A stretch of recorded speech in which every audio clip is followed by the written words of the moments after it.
નમસ્કાર, હું નીરવ આચાર્ય. ગત તારીખ 16 અમે લોકો કાશ્મીર ગયા હતા. હું, મારો પરિવાર, મારા વાઈફ અને મારા 2 બાળકો. ત્યાંથી અમે અમારી જર્ની સ્ટાર્ટ કરી હતી. ત્યાંથી કતરા અમે વૈષ્ણોદેવીના દર્શન કરી માતાજીના. 18 તારીખે અમે અમારો પ્રવાસ ચાલુ કર્યો હતો કાશ્મીર તરફ, એટલે કે શ્રીનગર તરફ.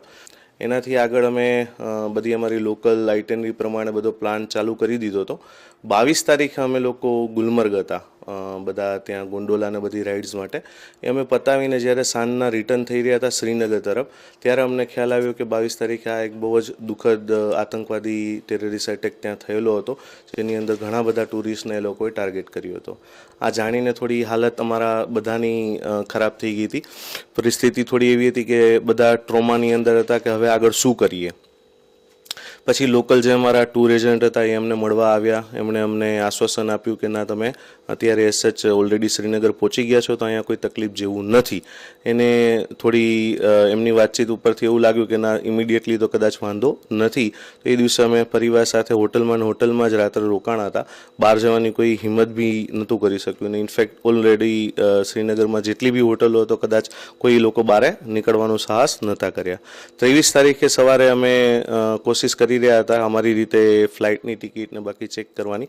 બટ ત્યાંથી જે મેઇન રસ્તો છે રોડનો 44 નંબરનો હાઈવે, જેનાથી અમે જમ્મુ અથવા કતરાથી રિટર્ન ટ્રેન લઈ શકતા હતા, પણ એ રસ્તો ઓલરેડી તૂટી ગયો હતો. એટલે રોડ રસ્તાથી આવવું શક્ય નહોતું.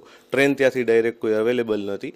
ફ્લાઇટ અમે ચેક કર્યું તો ઓલમોસ્ટ કાં ફૂલ હતી અને કાં પ્રાઇસ બધાની ઓવર પ્રાઇસ હતી, જે બજેટ બહાર હતી. પછી ખ્યાલ આવ્યો કે એક વખત ગુજરાત ગવર્મેન્ટને બી અમારે નોંધ આપવી જોઈએ કે હા, આ રીતે અમે લોકો ફસાયેલા છીએ. તો મેં ત્યાં ગુજરાત ટુરિઝમ, પછી આપણા આદરણીય જે સંઘવી સાહેબ છે એમના નંબર પર અને રાજકોટ કલેક્ટર સાહેબના નંબર પર મેં વાતચીત કરી હતી. અને ત્યાં મેં મારી જે બી આપવીતી હતી એમની જોડે ડિસ્કસ કરીને મારી રિક્વાયરમેન્ટ મેં ત્યાં રજૂ કરી હતી, જેની એ લોકોએ નોંધ લીધી અને માહિતી એમણે લઈ લીધી હતી. પછી એમના તરફથી કહેવામાં આવ્યું હતું કે હા, ગવર્મેન્ટ આના પર કંઈક કામ કરી રહ્યા છે, જેવું કંઈ અપડેટ આવે છે અમારી પાસે તમારી ડિટેલ અમે રાખી દીધી છે, અમે તમને સામેથી અપડેટ આપી દઈશું. 24 તારીખે સાંજે મને 6:30ની આસપાસ કોઈ સાહેબનો કોલ આવ્યો હતો કે 8:15ની ફ્લાઇટ છે રિટર્ન જવા માટે, તો આપ પહોંચી શકશો? એટલે મેં કીધું હા સાહેબ, પહોંચી જઈશું. એટલે અમે લોકો ફટાફટ પેકિંગ કરી, હોટલના જે બી આઉટસ્ટેન્ડિંગ બિલ હતા પે કરી, અમે ટેક્સીથી ડાયરેક્ટલી અમારી રીતે 7 વાગ્યાની આસપાસ ત્યાં પહોંચી ગયા હતા એરપોર્ટ પર. ત્યાં જઈને પછી થોડી વાર વેઇટ કર્યો. સાહેબના કહેવા અનુસાર ઇન્ડિગોના કોઈ ઓફિસર હતા જે અમારી ટિકિટનો પ્રબંધ કરી રહ્યા હતા, ત્યાં અમે હોલ્ડ કર્યો. એમણે ટિકિટ્સને એ બધું આપ્યું. ટોટલ 9 જણ હતા. 4 જણ મારા પરિવારના રાજકોટથી, 4 લેડીઝ હતા બધા ત્યાંના ભાવનગરથી, અને 1 લેડી હતા અમદાવાદના. તો આ 9 જણની રિટર્નની જર્ની એ લોકો ફાઇનલાઇઝ કરી રહ્યા હતા. ફાઇનલી અમને 8:15ની આસપાસ એમણે ટિકિટ્સ આપી. એ ટિકિટ્સના બેઝિસ પર ઇન્ડિગોના સ્ટાફે અમને હેલ્પ કરીને અમને બોર્ડિંગ કરાવડાવ્યું. બોર્ડિંગ થઈ ગયું ને પછી રાત્રે અમે અમારી જે રિટર્ન જર્ની હતી એ શ્રીનગરથી દિલ્હી અને દિલ્હીથી અમદાવાદ, એ રીતના એ લોકોએ બુક કરી હતી. જે ફ્લાઇટની અવેલેબિલિટી હતી એ પ્રમાણે અમે રાત્રે લગભગ 9 વાગ્યાની આસપાસ શ્રીનગરથી આ ફ્લાઇટમાં દિલ્હી નીકળ્યા. લગભગ 10:30ની આસપાસ દિલ્હી પહોંચી ગયા હતા અને રિટર્ન 4:45ની આસપાસ દિલ્હીથી અમદાવાદની ફ્લાઇટ હતી.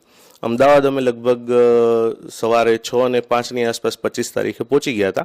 ત્યાંથી બી ગુજરાત સરકાર અને રાજકોટ વહીવટી તંત્ર દ્વારા અમારી જે બી આ ફ્લાઇટની જર્ની હતી એ બી એમના તરફથી અરેન્જ કરવામાં આવી હતી દરેક 9 લોકો માટે. અને ત્યાંથી અમદાવાદથી બી જેમને ભાવનગર જવાનું હતું 4 લેડીઝને, અને અમને 4 જણને રાજકોટ આવવાનું હતું, તો એના માટેની બી ટેક્સીનો પ્રબંધ એમના તરફથી નિઃશુલ્ક કરવામાં આવેલો હતો. તો ઓવરઓલ વાતચીત કરીએ તો આ જીવનનો પહેલો આવો અનુભવ રહ્યો કે જ્યાં આ રીતે અમને જે કહી શકાય કે ઇવેક્યુએશન માટેની હેલ્પ લેવી પડી.